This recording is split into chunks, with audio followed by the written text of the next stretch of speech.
Hello, I'm Elijah Wood. Welcome to the SAG Foundation Storyline. I'll be reading a story today called Me and My Cat by Satoshi Kitamura, both illustrated and written by. So let's get into it. Late one night, an old lady in a pointed hat came in through my bedroom window. She brandished her broom at me and fired out some words. Then she left without saying goodbye. "Nicholas, wake up. You'll be late for school." It must be Mom. It must be morning again. Mom dragged me to the bathroom and made me wash and dress. Downstairs, she interrupted my breakfast. She was furious. She carried me off to catch the school bus. I had gone, but I was still here. How strange, I thought to myself, pulling my whiskers. Whiskers? I rushed to the bathroom and looked at myself in the mirror. Leonardo, my cat, was staring back at me, but it wasn't him inside. It was me, Nicholas. I couldn't believe my eyes. I had turned into a cat. Don't panic, I told myself. I sat in the armchair to consider the situation carefully. I fell asleep. When I woke up, I felt a little better. Maybe it wasn't such a bad thing to be a cat.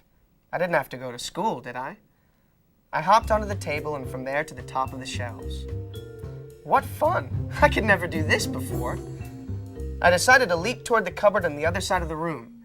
Ready, set... Oops. Mom threw me out of the house. While I was rambling in the garden, Gioconda, the next-door neighbor cat, came up and licked me all over my face. Yuck! Time to go for a walk, I thought. The brick wall was warm under my paws. As I got close to Miss Thompson's garden, a funny thought occurred to me. Miss Thompson had given me Leonardo when he was a kitten. Leonardo was Heloise's son. Did that mean that Heloise was now my mother? Meow, meow.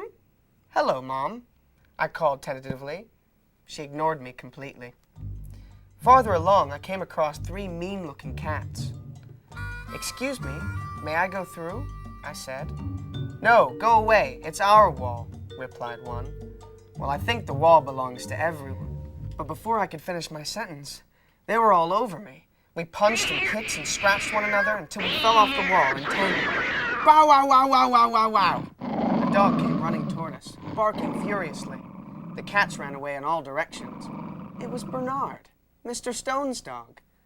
He's a sweet dog, my favorite in the neighborhood. Thanks, Bernard. You came just in time. But he chased me out of the garden. Of course, he couldn't recognize me. So this was the world that Leonardo lived in. Life was as tough and complicated as it was for humans. When I got home, I went into the house. Then I heard a scratching noise coming from the front door.